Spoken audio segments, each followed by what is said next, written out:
guards early in auto, and how come they were listed as starters this week? Yeah, I mean, it's opportunity. What I've seen is that they're hungry, they're working at it, focused. I think their level of preparation, when you come in early in the weekend, you know you're going to be the guy, so it kind of levels up their preparation and seeing them in the building more, so which is good, so it's that nervousness, that anxiety of doing it in the spot, but also this is Otto's second time. I love you too, sir. This is Otto's second time kind of knowing he's going into it, so understanding, learning from his mistakes before, and kind of continue to progress. So just seeing the different nuances, because it is different. It is a different tempo, speeds that you're going against. One Duke who's a great defense, so that even ramps up more. So just their preparation is leveled up a bit. That was your first chance really to see Otto in a game situation, that kind of setting. What did you see from him during that game and watching film afterwards? Yeah, I mean, he had some high moments, he had some low moments as well. I think it's the same thing that Jalen Early had when his first start in his career was against Memphis, and it was unexpected. And then against Cal, he knew he was going to be the starter, so you saw that progression, and he did a little bit better. But then with Otto, same thing. Knew he was going in first time, like, oh man, I see what.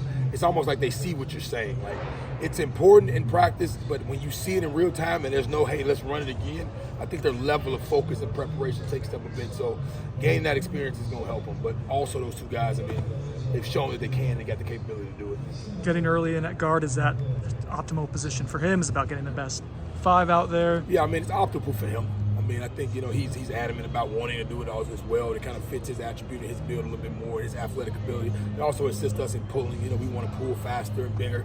I mean, faster and more athletic in situations. So I think that fits him a little bit better. What kind of response do you see from some of the older guys who maybe aren't going to be in the starting lineup? Like, are you seeing them respond? Yeah, number one is response, healing, all of that kind of good stuff, man. It's a kind of a combination of them all. But I had no worry about, the mentality of us making changes in that room, because it's not like a hidden conversation. It's not like a surprise or a surprise you're not going. It's well understood from the meetings that we have as a group. What's something going to be done? Feels like going to be emphasizing more against Duke defensively? Yeah, I think Duke does a good job of playing without hesitation. I think this is our. We've seen. Manny run his defense and do a good job of making sure he doesn't give you the same pitchers, surprise you with some twist looks, also giving you some base things that if you're looking for everything else, you can chase ghosts and be chasing something that's not there. So it's kind of like, like sometimes you just got to stay focused on doing the first thing first and prioritizing it. But also, it's not just his defense, it's also our identity and what we need to improve on going into the plan as well. Because we got a lot of holes and things we got to make sure we're hitting on before we even start worrying about somebody else. So it's making sure we're putting the guys in the situation, but also holding ourselves accountable to what's being and making sure that improves as well. Maurice, a couple snap issues the last couple weeks. Oh, yeah. Coach said it was something that you hadn't seen in so long. How has he handled that? He's been fine. I mean, I think, just like anything else, whether it be kickers, snappers, throwers, guys that miss things like that, you have those lulls mentally a little bit, and you kind of get in the routine of the same thing. But also, I saw him make that mistake, and I saw him putting the work in after practice to go back to the drawing board and start over, because he's been so reliable at it. But sometimes you find a routine and you get comfortable like anything else, it'll smack your ass in the face and it'll make you humble. So now I got to go back to the routine that got me into this position. If not, then, he knows what happened. Coach Gravel talked after the Clemson game. I think there was a plan that didn't happen to maybe get Luke some action. I don't know if that could happen this week, but if it doesn't, how do you balance that with two guys who probably could both be the future at the position? Man, you're still splitting the reps at it.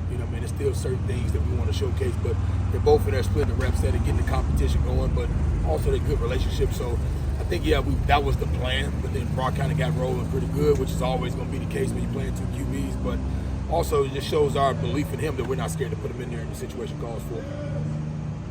What do you guys need to see from the receivers in a more consistent way? Drops have been kind of an issue in practice and also during the games. I think all of it, as you talk about inconsistency, is you talk about the total offense. I mean, we've had too many times where it's one or the other, where the receivers are catching the ball, but we get a holding call. We break a run and get there, and then we get another holding call. Or we got a guy open and we get sacked. Or, hey, with guys open, we overthrow or we miss it. Whenever inconsistencies show up, it's happening from top to bottom.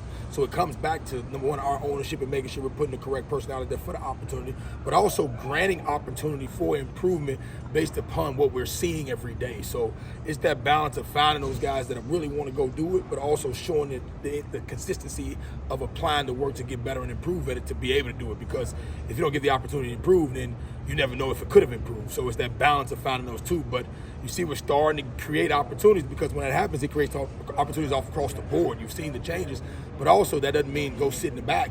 Now you got to go improving, because we're going to need you again. It's going to come back. It always comes back around. Well, you might say, all right, get the guy out, and then eventually something happens. You got to rely on that guy again, and the work that he showed in that position is going to show up again. So still staying at it and still improving. Okay. Thanks, guys.